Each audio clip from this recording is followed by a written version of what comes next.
vie s'y dégage aussi. Merci de nous aider à être attentifs. Nous brisons les faux raisonnements. Nous brisons tout aveuglement. Que ta parole crée dans nos vies ce soir. Merci Père. C'est dans le nom de Jésus que nous avons prié. Ensemble nous disons Amen et nous acclamons le Saint-Esprit.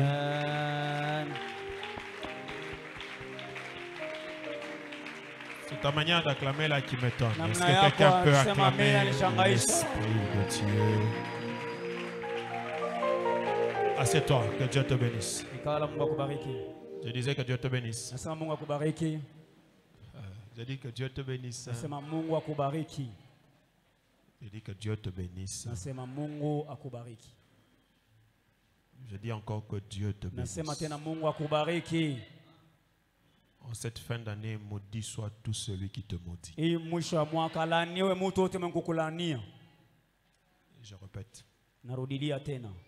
En cette fin d'année, maudit soit tout celui qui te maudit. Je répète encore. En cette fin d'année, maudit soit tout celui qui te maudit. Si tu me donnes un amen très fort, la malédiction rentre.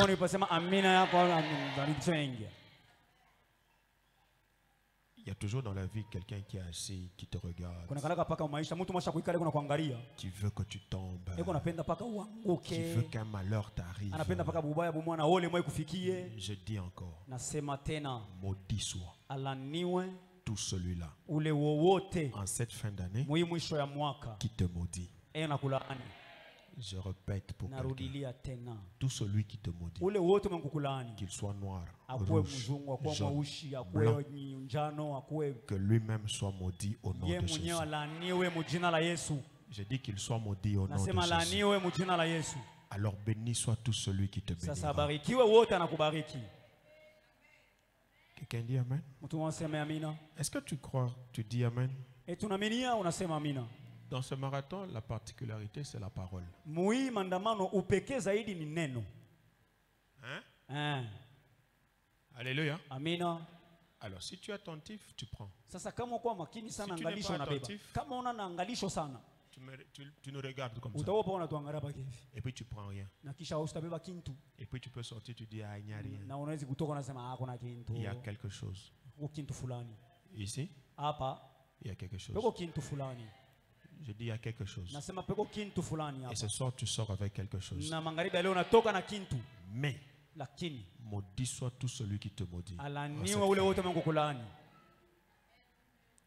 Tout celui qui travaille contre toi. En cette fin d'année, en réalité il travaille contre lui-même. Je reprends. Pendant que je parle, on écrit quelque part, on met le sceau et on présente ça sur ta vie. Je dis ceci, celui-là qui travaille contre toi en cette fin d'année, en réalité ce n'est pas contre toi qu'il travaille. En réalité il travaille contre lui-même. C'est comme Aman qui a mis la potence, qui a dit on va prendre Mardochée. En réalité, cette potence-là, ce n'était pas pour Mardochée, c'était pour celui qui a érigé la potence. Je déclare sur ta vie, celui qui a créé un fossé, celui qui a créé une fosse, celui qui a placé un piège, il va tomber lui-même dans le piège. Ah, j'ai dit il va tomber lui-même dans la fosse. Il va tomber lui-même dans le fossé. Je dis et je déclare, celui qui complote contre toi, ce complot-là c'est contre lui-même.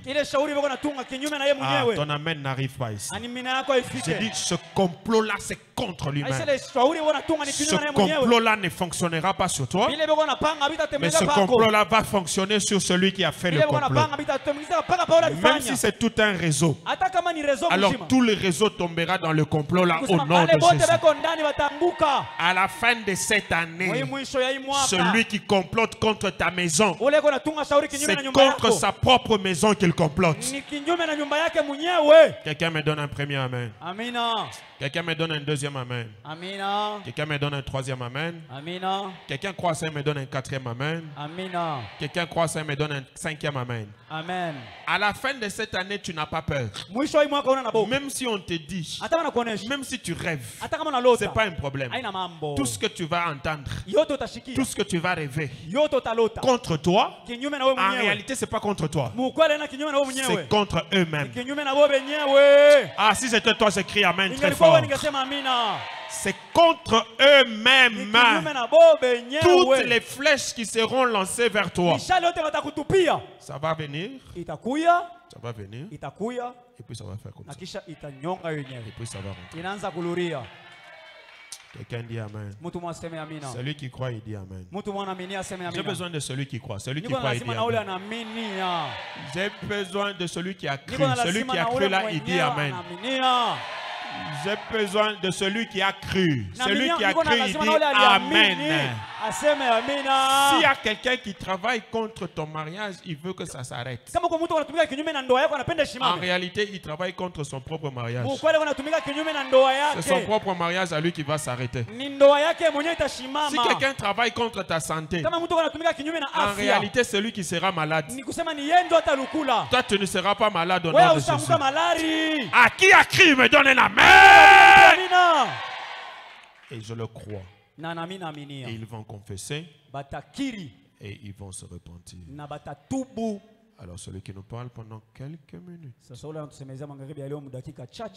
frère Raphaël. Pendant qu'il s'approche, nous acclamons le Seigneur.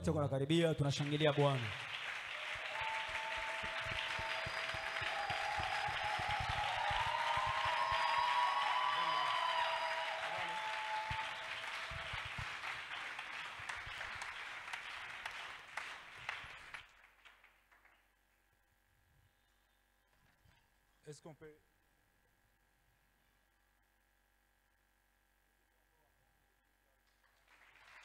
Eti unaweza kushangilia tena.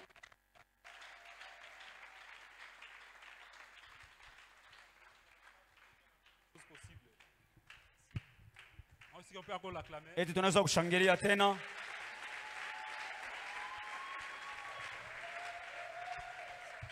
J'aimerais que tu puisses dire à ton voisin que bienvenue à un culte où tout est possible. Essaie de dire à ton voisin bienvenue à un culte où tout est possible. J'ai béni l'Éternel qui a rendu ce moment possible. Je ne savais pas que dans ces moments où Dieu peut rendre tout possible, ça serait possible que je puisse aussi parler de la parole du Seigneur. Alors je bénis le Dieu de toute puissance qui a fait assez que je puisse porter quelque chose pour ces possibilités aujourd'hui. J'ai béni aussi mon père, Daddy Victor, pour la confiance accordée à mon égard dans ce thème qui est très compliqué. Vous avez voulu que je puisse aussi parler de la part du Seigneur. Papa, merci pour cette opportunité. Merci aussi pour cette occasion de parler de la part du Seigneur. Alors, nous avons notre texte de base. Luc chapitre 18 verset 27. Jésus répondit: ce qui était possible aux hommes est possible à Dieu. Amen. C'est un thème vraiment très compliqué parce que si on peut se poser la question de savoir quelles sont les choses qui sont possibles à Dieu, ma réponse à moi serait très vague. Parce que dans Luc chapitre 1 verset 37, l'ange dit à Marie, car rien n'était possible à Dieu. Comment est-ce que je peux répondre à la question qui parle des possibilités de Dieu? À ce Dieu où tout est possible. Comment encore décortiquer ce thème qui parle du ciel ouvert? Tunaweza kujibia je muhiki kishina kia mbingu wazi. Parce que quand on parle du ciel ouvert, nous ne sommes plus dans le physique. Kama tunasemeza mbingu wazi, hatuna tena mkimwili. Nous entrons dans la dimension spirituelle. Tunaingia katika hatua ya kiroho. Parce que le ciel dont nous avons commencé depuis le début de l'année, kwa sababu ile mbingu tulianza toka mwanzo wa mwaka, c'est le ciel physique que nous voyons. Haina hii mbingu ya kimwili tunaona. Mais c'est le ciel spirituel. Lakini mbingu ya kiroho. Pour celui qui n'a pas des yeux spirituels, ule mwenye ana macho ya kiroho ne peut pas voir ce ciel qui est ouvert. Hawezi kuona ile mbingu iko wazi. Et les yeux physiques na macho ya kimwili sont incapables de voir un ciel ouvert. Haiwezi kuona mbingu ya kimungu. Nos yeux physiques na macho yetu ya kiroho peuvent seulement constater un ciel ouvert. Inaweza kutambua tu mbingu iko wazi. Mais ne peuvent pas voir un ciel ouvert. Lakini haiwezi kuona mbingu wazi. Nos yeux physiques peuvent constater par les changements dans la vie de quelqu'un. Macho ya kiroho yanaweza kuona tu vile mabadiliko ya maisha ya mtu. Nos yeux physiques peuvent le constater par les déménagements dans la vie de quelqu'un. Macho ya kimwili yanaweza kuona tu ile kutengenezwa na kutembea kwa macho ya Mungu. Pour que nos yeux physiques voient ces changements. Lakini haiwezekani macho yetu ione mbingu wazi. Alors aujourd'hui je suis dans l'histoire leo niko katika hadithi ya que nous connaissons tous bien. Ile tunajua si bote. Jean chapitre 5. Yohane sura yake ya 5. En commençant de son premier verset jusqu'au 9e verset. Na mstari wake wa kwanza mpaka wa 5. C'est l'histoire de la piscine de Bethsaïda. Inakuwa ni hadithi ya kisima cha Bethesda. Oui, il y avait un grand nombre de malades qui étaient couchés. Kulikuwa malari mingi walikuwa bashakulala. Je vais lire ça. Nitasoma ile. Jean chapitre 5 verset 1er. Yohane sura yake ya 5 mstari wake wa kwanza. Il y eut une fête des Juifs et Jésus monta à Jérusalem. 2. Or, à Jérusalem, près de la porte des brebis, il y a une piscine qui s'appelait en hébreu Bethesda, et qui a 5 portiques. 3. Sous ces portiques étaient couchés un grand nombre de malades, des aveugles, des boiteux, des paralytiques qui attendaient le mouvement de l'eau. Car un ange descendait de temps en temps dans la piscine et agitait l'eau, et c'est lui qui descendait les premiers après que l'eau avait été agitée. Après que l'eau avait été agitée, était guéri, quelle que fût sa maladie. Amen. Là se trouvait un homme malade depuis 38 ans. Jésus l'ayant vu couché et sachant qu'il était malade depuis longtemps, lui dit, veux-tu être guéri? 7 plutôt. Les malades lui répondirent, Seigneur, je n'ai personne pour me jeter dans la piscine quand l'eau est agitée. Et pendant que j'y vais, un autre descend avant moi. Jésus, lève-toi, lui dit Jésus, prends ton lit et marche. 9. Aussitôt cet homme fut guéri et il prit son lit et marcha. Amen. Amen. L'histoire de cet homme, en méditant sur son histoire, j'ai fixé ma méditation sur 3 choses. Premièrement, la longévité de sa maladie. Cet homme a été malade pendant 38 ans. Et pendant ces 38 ans, il avait fixé son espoir sur 2 choses. Son premier espoir était que un ange descendra, il agitera l'eau, et par cette agitation d'eau, il sera guéri. Son deuxième espoir était que s'il avait quelqu'un qui pouvait l'aider à monter dans la piscine pour qu'il soit guéri. Je vous signale que cet homme était paralytique. Il ne pouvait pas marcher. Il ne pouvait pas aller dans la piscine de lui-même. Il avait besoin de quelqu'un qui pouvait l'aider. Alors, d'où vient mon deuxième raisonnement? Dans le verset 6, Jésus lui pose la question. Veux-tu être guéri? Cet homme qui a fait 38 ans en étant malade. Cet homme qui a fait 38 ans dans la souffrance. Le jour où la personne lui pose une question, qui est la solution à son problème,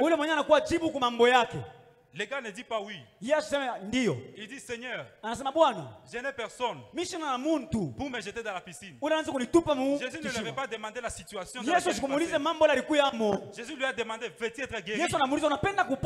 Il a été malade pendant 38 ans. Mais il n'a pas pu donner une réponse concrète par rapport à sa solution. Jésus lui propose la solution. Il ramène Jésus à son problème. Jésus pouvait dire d'accord. C'est bon. Je peux peut-être ordonner à un ange. Il va descendre. Il va bouger l'eau. Et je vais t'aider à entrer dans la piscine. Je peux dire Les solutions humaines, les solutions que nous les humains nous cherchons, sont toujours contraires à la solution que Dieu peut donner. Dans ces 38 ans, avec la souffrance qu'il avait déjà endurée, son cas nécessitait une guérison directe.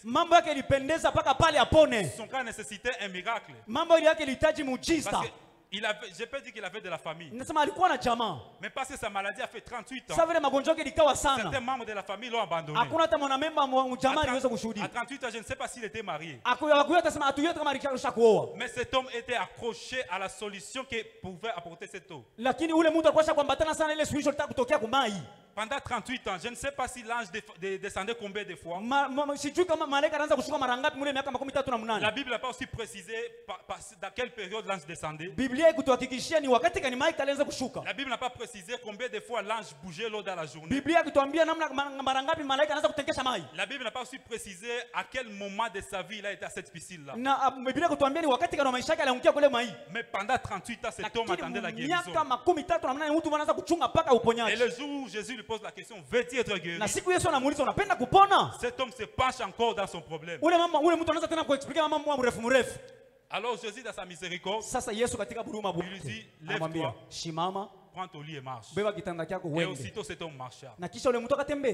Je voulais te dire ceci, bien-aimé. Dans cette saison de possibilités, le ciel est ouvert.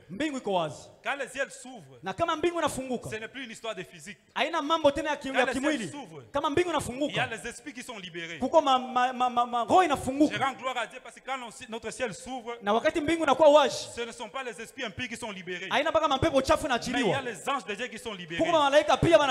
Quand le ciel s'ouvre, c'est les anges qui montent et descendent. Gloire soit rendue à Dieu parce que ces anges-là ne descendent pas sur mon Père. Gloire soit rendue à Dieu parce que ces anges-là descendent sur Jésus. C'est Jésus qui connaît ta situation. Alors aujourd'hui, ta situation qui t'a semblé impossible, dans cette saison de possibilités, l'Éternel te dit, lève-toi, prends ton lit et marche. Dans la chose qui a été impossible pendant toutes ces années, les contrats que tu n'as pas pu avoir pendant toutes ces années, aujourd'hui dans cette saison où tout est possible, l'Éternel te donne au nom puissant de Jésus.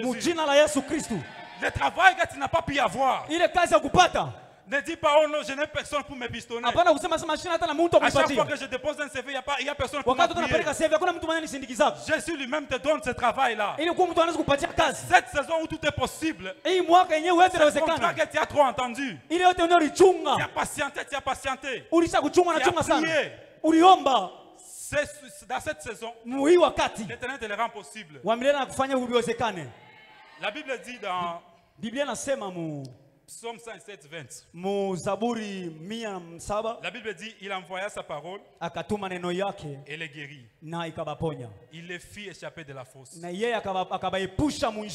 J'aimerais nous rassurer ceci. Dans cette saison, Dieu ne peut pas nous envoyer une parole. Il nous dit que ce qui a été impossible à nous est possible avec lui. Il nous donner le pouvoir que ces choses-là deviennent possibles. J'aimerais te rassurer dans cette saison tout est possible. Avec la parole que Dieu a envoyée, en disant que ce qui a été impossible chez nous, cela est possible chez lui. J'aimerais te rassurer ce soir que dans cette saison de possibilités, il y a la portion de toutes les choses qui sont possibles. Il y a la délivrance dans tous les domaines. L'Éternel est là, il a disponibilisé sa grâce afin que les choses que nous n'avons pas pu faire, que nous puissions les charger sur lui. La Bible ajoute encore dans Psaume 37, 5. Recommande ton sort à l'Éternel. Mets en lui ta confiance et il agira. Dans cette saison de possibilités, j'aimerais que quelqu'un puisse recommander son sort à l'Éternel. J'aimerais que quelqu'un puisse mettre sa confiance à l'Éternel. Ne mets pas confiance aux hommes. Ne mets pas confiance que Il y a quelqu'un qui va m'aider pour arriver. Place ta confiance en Dieu. Weka tumaini yako ndani ya Mungu. Cette saison où tout est possible. Mungu wakati yenyewe wakati Mungu ndio inawezekana. Disponibiliser ses anges pour toi. Mungu ashakuweka malaika juu yako. Cette saison où tout est possible. Mungu wakati yenyewe yote inawezekana. Dieu lui-même est descendu dans l'affaire. Yeye mwenyewe alishuka mu mambo. Dieu nous a envoyé la parole. Yeye Mungu alitutumia neno. Les possibilités qui se passent sous un ciel ouvert. Juu mambo ipatikane wazi. Je me rassurer que dans cette saison tout est possible. Napenda kuhakikisha Mungu wakati yote inawezekana. Dieu a envoyé sa parole. Alituma neno yake. C'est pour nous guérir. Njoo kutuponya. Pour te guérir de tes impossibilités. Njoo kuweza kuponya mwili kutawezekana. De ce travail que tu as cherché. Kupatia kazi. Pour te bénir de cet espoir que tu entends depuis longtemps. Na kuweza kuchukua mwili taraja ulitumia sana. Possible. Mwili wakati yenyewe yote inawezekana. Cette saison le Seigneur rend tout est possible dans ta vie. Sasa yote inawezekana kwa maisha yako. Les possibilités du Seigneur. Mwili kuna kuwezekana ya Mungu. J'aimerais que le Seigneur te localise. Napenda Mungu akupate. Napenda Mungu akupate fashi wiko. Il a localisé la veuve de Sarepta. Paka vile alienda kumpata veuve wa Sarepta. En lisant l'histoire, mkusoma hadithi, on peut croire que c'est Élie qui avait besoin de la veuve. Tunaweza kuozea sema Eli ndio alikuwa lazima na yule mchane. Oh, nous savons japo tunajua que à un moment dans la marche d'Élie, wakati mmoja mkutembea kwa mwenendo wa Eli, envoyé son ange. Malaika walimtuma. Et son ange avait apporté de la nourriture à Élie. Na ule malaika aliletaka chakula kwa Elia. Élie a mangé. Elia alikulia. Cette nourriture là lui a permis de marcher pendant 40 jours. Na ile chakula ilimruhusu atembee mkaribuni siku 40. Mais si Dieu a envoyé Élie chez la veuve de Sarepta, alimtuma kwa ule mchane wa Sarepta. Ce n'était pas pour que Élie soit nourri. Aina kusema njoo bamurishe Elia. Pour la provision de la veuve de Sarepta. Ilikuwa ni njoo kupeleka ile akiba. Dans ce moment où Dieu nous envoie aussi sa parole, ni kusema wakati yenyewe Mungu anatumia neno, c'est pour notre provision. Inakuwa ni kwa ajili ya akiba yetu. Tu crois à ce moment, napenda uaminie mwili wakati tout est possible. Yote inawezekana. Cette veuve, ule mchane, elle restait seulement avec peu de farine, alibakia hapa na tubunga tuloko, avec une portion d'huile. Na tumana sehemu kidogo mafuta. Elle disait en elle-même, lakini Elisa mkwenda kule, c'était seulement pour manger une seule fois. Anasema ilikuwa ni kula tu mara moja. Elle avec son fils, na yeye na mtoto yake, devait attendre la mort. Na kisha wanaanza baipasha kuchunga kifo. Mais quand Élie est arrivé, lakini Elia anafika, cette farine n'a point diminué. Anasema ile bunga bukwishi, et cette huile n'a point diminué. Na wale mafuta ikupunguki. J'aimerais lire ces versets pour que napenda kuisoma ile shairi. Élie lui dit, car voici ce que l'Éternel déclare. L'épot de farine ne se videra pas. Et la jarre d'huile non plus. Jusqu'au jour où l'Éternel fera pleuvoir sur le pays. Il y avait sécheresse, il y avait point de pluie. Et l'Éternel a envoyé son serviteur Élie dans cette maison-là. J'aimerais te dire une chose. Dans cette saison où l'Éternel a envoyé la parole de la possibilité, tout est possible dans notre vie. La parole de Dieu ne vient jamais sans sa provision. J'aime bien ce que la Bible dit encore d'Isaïe. La parole de Dieu ne descend pas et rentre à lui sans avoir accompli ce qu'il a envoyé. J'aimerais te dire dans cette saison, cette parole de possibilité ne reviendra pas à l'Éternel sans que ça n'ait accompli ce pourquoi l'Éternel a envoyé sa parole. J'aimerais te rassurer ce soir que la parole de l'Éternel ne retournera pas à lui-même sans que ça n'ait accompli ce que l'Éternel a envoyé. J'aime bien ce que dit la Bible. À un moment de l'histoire, la veuve a perdu son fils. Elle est partie vers Élie. Elle dit, qu'y a-t-il entre moi et toi? Le prophète était dans sa maison. Mais le fils était mort. Le prophète a pris le fils. Il est monté avec dans la chambre haute. La Bible dit qu'il s'est allé sur l'enfant 3 fois. Et il a supplié l'Éternel que l'Éternel puisse rendre l'âme de cet enfant. Et l'Éternel a rendu l'âme de cet enfant. J'aimerais te dire ceci, dans cette saison où tout est possible, c'est un projet, une opportunité, un contrat, uko na mkataba, uko na kitu fulani qui semblait mort, uliko shakufwa, l'Éternel ressuscite ça aujourd'hui. Wa milele aifufule, tout est possible. Yote inawezekana. L'Éternel ressuscite ce contrat. Wa milele aifufule, l'Éternel ressuscite. Wa milele aifufule. Parce que dans cette saison, tout est possible. Yote inawezekana. Tout ce que nous faisons est possible. Yote tunafanya inawezekana. Tout ce dans quoi nous espérons est possible. Yote tunawaza itafanyika. Que nous puissions mettre notre confiance en Dieu. Tunapaswa kuweka tumaini mwa Mungu. Que nous puissions pas mettre notre confiance dans les gens. Tusiweke mtumaini ya watu. Notre confiance en Dieu. Tunapaswa kuweka tumaini yetu mwa Mungu. Qui agira. Na ni yeye atatenda. Je vais finir par nataka kumaliza mu Exode 14. Kutoka sura ya 14. 21 à 22. Kwanza 21 mpaka 22. Le peuple d'Israël est devant la mer Rouge. Taifa Israeli linajikuta mbele ya bahari nyekundu. Derrière eux, kumkongo yabo, il y a l'armée égyptienne. Kuna kwa jeshi ya wa Misri. Il y a nulle part où aller. Abajue kwa kwenda.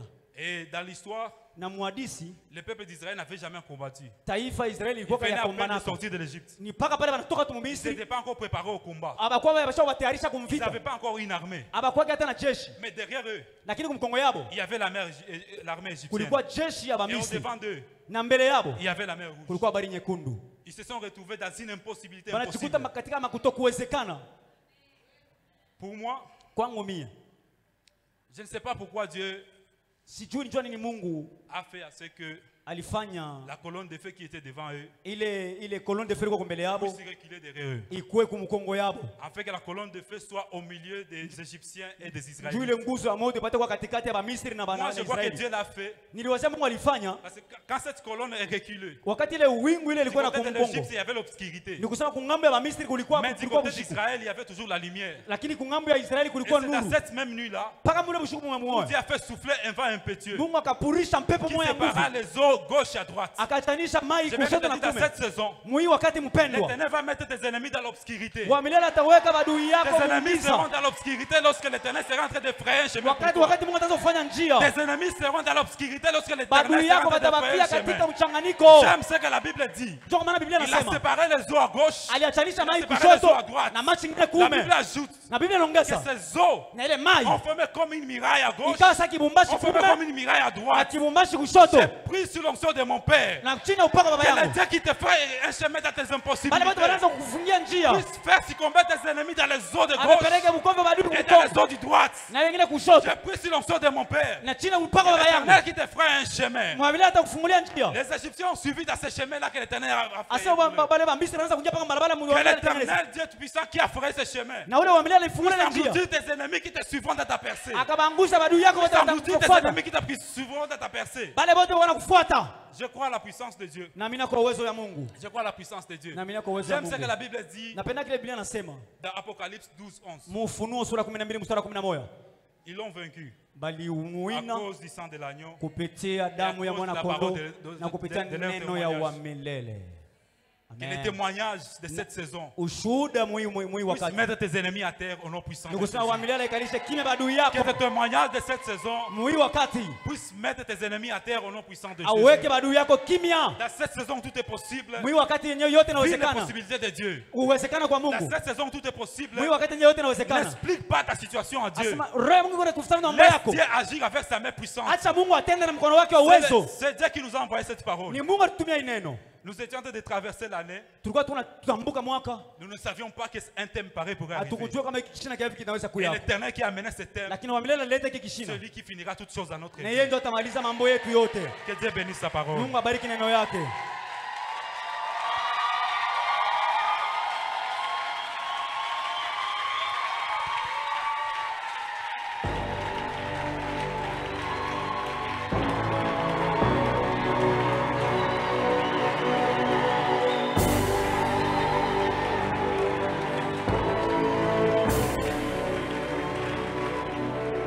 Si tu as été béni, tu acclames la parole. Barikiwa, shangilia Bwana.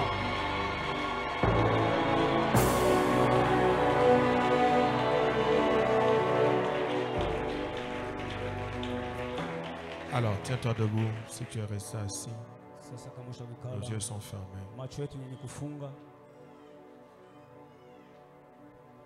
Je voudrais, après avoir entendu tout ceci, Napenda kisha kusikia hii yote tunashikia tellement glorieux, ya utukufu sana, que tu te poses une question. ujiulize kwanza, Dans cette saison de possibilités, mwi wakati ya makuwezekana, tes yeux sont fixés sur qui? macho yako ushakuwekea angalisho pa nani? Tu attends qui? Uko nachunga nani? Tu veux voir qui agir? Unapenda kuona nani akutendee? Et c'est la question que Dieu m'a posée aujourd'hui. Na ni ile ulizo Mungu aliniuliza leo.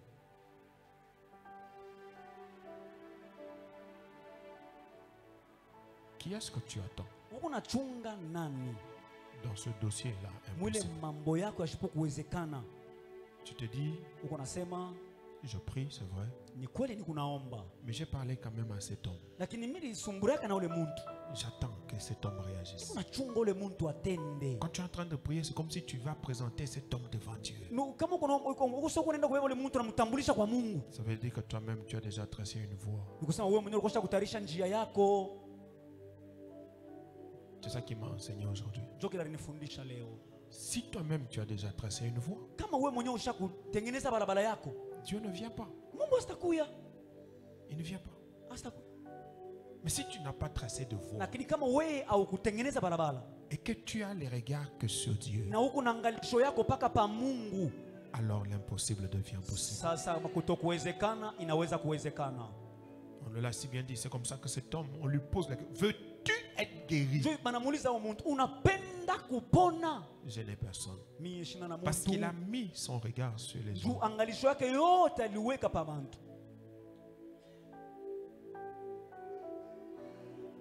Nous avons dit Amen à toutes ces paroles. Les yeux fermés et nos mains levées. Je veux que tu dises, Seigneur, c'est sur toi que je compte. Toi seul. Je refuse de compter sur un homme. Je refuse d'avoir des regards sur un homme. Dans cette affaire, c'est sur toi que je compte. Je veux que quelqu'un le dise humblement, sincèrement. Seigneur, dans cette impossibilité, à partir d'aujourd'hui, j'enlève mon regard sur l'homme. J'arrête de regarder aux hommes. On nous a dit que quand les ciels s'ouvrent, ce n'est plus des voies physiques, c'est l'esprit. Quand les ciels s'ouvrent, ce sont les esprits qui se mettent en jeu. Et ce sont les anges. Ça veut dire qu'il n'y a plus rien de physique qui doit travailler. Alors, prie avec moi ce soir. Dis Seigneur, je compte sur toi. Je refuse de compter sur l'homme. Je refuse de citer un homme. Je refuse de regarder aux voies humaines. Je regarde à toi. Toi, tu as beaucoup de voies pour me sortir de cette histoire. Les mains levées. Chacun prie. Allons-y. Prions au nom de Jésus. Vas-y, prie. Tu ne cries pas. Tu parles calmement. Parle-lui de tout ton cœur. Pendant que tu priais, tu regardais à ton oncle. Tu regardais à ton père. Tu regardais à ta mère. Tu regardais à ton frère. Enlève les yeux là-bas. Dis à Dieu, j'enlève mes yeux là-bas. Tu regardais à ton boss. Tu regardais à ton ami à qui tu as demandé. Pendant que tu priais, tu as regardé à ton mari. Tu as regardé à ton épouse. Enlève les yeux là-bas. Enlève les yeux. Enlève les yeux. Dis Seigneur, c'est toi. C'est toi seul. Dis Seigneur, c'est toi. Tu m'as posé cette question aujourd'hui, Seigneur. Et tu viens de nous parler encore. Tu m'as posé cette question.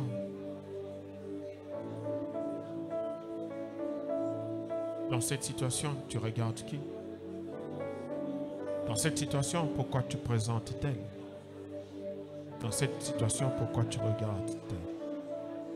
Dans cette situation, pourquoi tu construis une voie que moi je ne vais pas utiliser? Oh mon Dieu. Toi seul peux frapper mes ennemis d'obscurité. C'est toi. Mes mains sont levées devant toi. Je refuse de regarder aux autres. Je refuse de regarder à ma famille. Je refuse de regarder à qui que ce soit. Je te regarde. Je te regarde. Je te regarde. Je te regarde, toi. Je te regarde. Je regarde, toi. Le Dieu de possibilités, c'est toi. Il n'y a pas l'humain des possibilités. Chaque humain a ses failles. Chaque humain a ses faiblesses. Chaque humain a ses limites. Je ne peux pas compter sur celui qui a des limites. Il va me décevoir. Et tu ne t'engages pas dans une histoire dans laquelle je compte sur celui qui a des limites. Parce que la gloire va aller à celui qui a les limites et pourtant il est incapable. Oh mon Dieu. Oh mon Dieu. Oh mon Dieu. Je te regarde, toi. Je lève mes yeux vers toi. Je te regarde, toi. Tu as envoyé cette parole pour nous guérir des impossibilités. Tu as envoyé cette parole pour nous guérir des impossibilités. Je refuse pendant cette période de compter sur la poche de quelqu'un. Je refuse pendant cette saison de possibilités de compter sur la bonne volonté de quelqu'un. Je te regarde, toi. Je lève mes yeux vers toi. Je les fixe sur le Dieu des possibilités. L'humain n'est pas un humain des possibilités. Il a aussi ses propres impossibilités. Je ne veux pas en rajouter encore, Seigneur. Je lève mes yeux vers toi, Seigneur. Tu veux agir, mais tu veux que mes yeux soient fixés sur toi. Tu parles, tu libères ta puissance, mais tu veux que nos yeux soient fixés que sur toi. Que sur toi. Que sur toi. Merci, Seigneur. Quelle parole.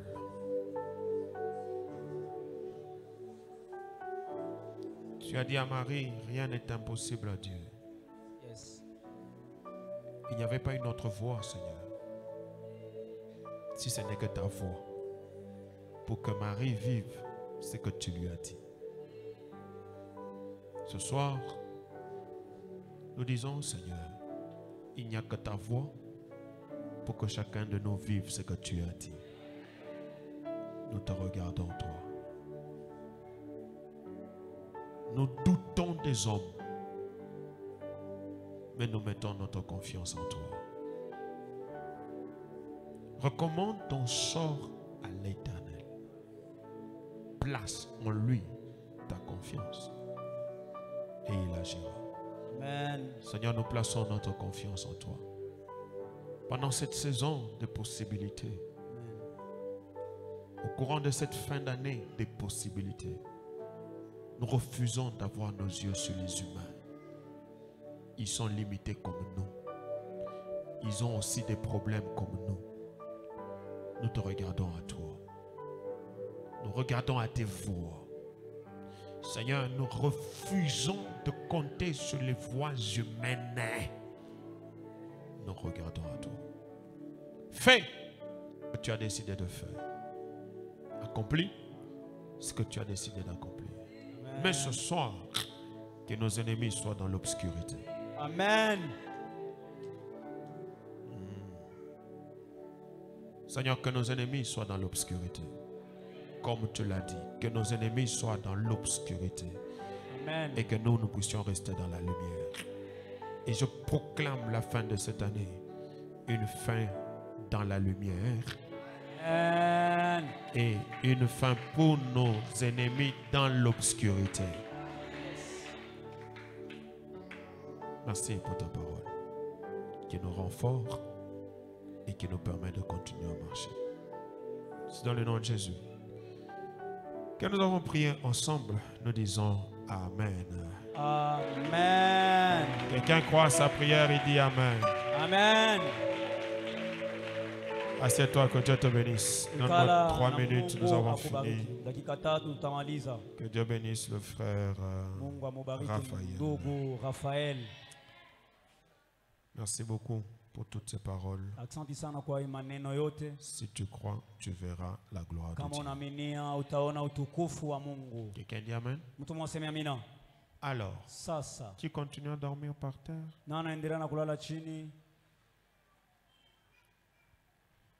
Oh. Si tu dors par terre, tiens-toi debout. Il y a quelqu'un qui est arrivé. C'est pas moi. Je respecte beaucoup les visions. Ce qui est mauvais, je combats, j'enlève. Mais ce qui est bien, je prends. Quelqu'un est arrivé. Dans son rêve, nous faisions beaucoup de prières. Et puis dans ce rêve-là, il me dit quand il s'est réveillé, il s'est rappelé que je bénissais tous ceux qui dorment par terre.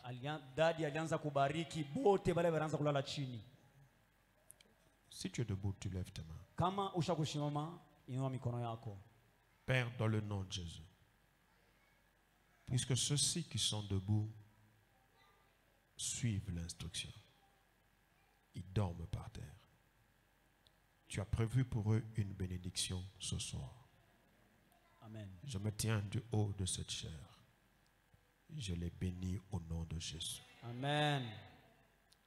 Je déclare que puisqu'ils ont obéi, ils mangeront la meilleure production du pays. Amen. Ils ont quitté le confort. Ils ont mis leur corps par terre. Ça fait mal. Mais je voudrais déclarer sur leur vie le confort au nom de Jésus. Amen. Je les bénis en déclarant le confort dans leur vie au nom de Jésus. Amen. Je les bénis en déclarant le confort dans leur vie au nom de Jésus de Nazareth. Amen. Que le confort soit leur partage. Amen. Que le confort soit leur portion. Amen. Que le confort soit leur vie. Amen. Que le confort soit leur mode de vie. Amen. Au nom de Jésus de Nazareth. Amen. Ainsi j'accomplis ta parole. Yes. Au nom du Père, du Fils et du Saint-Esprit, nous disons Amen. Amen. Tu peux t'asseoir. Dieu te bénisse. Je t'encourage jusque la nuit de dimanche, non, de samedi à dimanche, de dormir par terre. Le Seigneur est fidèle et il voit ce que nous faisons. Alors prends ton offrande. Nous donnons au Seigneur, nous rappelons que le vendredi c'est le premier. Le premier c'est notre culte d'alliance mélangé à notre marathon. Nous ferons la Sainte Seine. Nous allons bâtir nos hôtels pour saisir le mois de décembre qui est le dernier mois. Alors je te prie de ne pas oublier ça et de te préparer. Mais demain, on nous donnera des enveloppes pour hôtel de prière de dimanche. Et nous le ferons avec joie pour la gloire du Seigneur. Bénis ces offrandes, sanctifie-les et agrée-les. Bénis aussi notre chemin de retour au nom de Jésus-Christ. Amen. Amen. Tu peux venir avec ton offrande. Tu la déposes et tu peux partir. Que la